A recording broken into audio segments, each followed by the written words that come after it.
Éric Buchet, 58 ans, cofondateur d'Ena Group avec Gilles.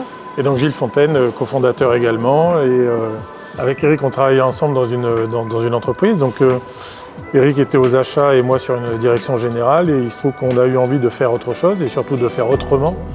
Et en réfléchissant sur des sujets de réemploi, nous est venue cette idée de faire du réemploi d'équipements professionnels, donc uniquement en B2B, et sur du multimarque et du multiproduit.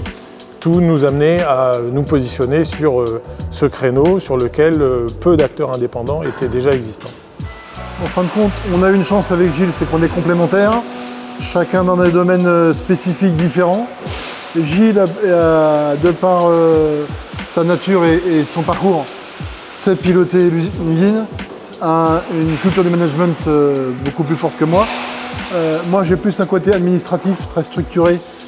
Donc on a une répartition prod hors prod en fin de compte assez simple et qui s'est mis en adéquation assez naturellement. On n'est pas dans des jeux politiques, on n'est pas dans des jeux d'ego. Notre sujet à nous, c'est de réussir cette entreprise et cette aventure.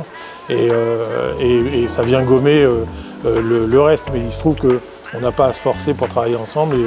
Et ça, c'est quand même très plaisant et très efficace par ailleurs. Il se trouve qu'on est 100% dans le cadre d'une économie circulaire. En fait, on va ou récupérer des équipements qui ne tournent pas, donc on apporte des services de logistique entre autres, mais on récupère des éléments qui ne dorment pas, qui sont proches de l'état de déchets. On va ensuite les récupérer, les auditer et ensuite les reconditionner pour prolonger la durée de vie de ces mêmes équipements. Donc pour nous, le sujet, c'est le réemploi dans ce cadre durable et dans ce cadre équitable. C'est ça ce qu'on veut imprimer sur la durée. On a pris un modèle d'organisation qui est un peu particulier, c'est-à-dire qu'on a embauché des sachants qui sont des directeurs techniques dont la vocation est justement de développer les process et de former nos équipes.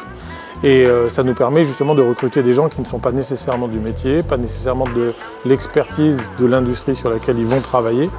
Et ça nous permet comme ça d'offrir un travail au plus grand nombre et ne pas uniquement aller chercher du recrutement de techniciens par exemple. Et le dernier point qui est important pour moi, c'est continuer à imprimer le sens de ce qu'on a fait et faire en sorte que ce sens soit partagé par les équipes. C'est ça qui est important.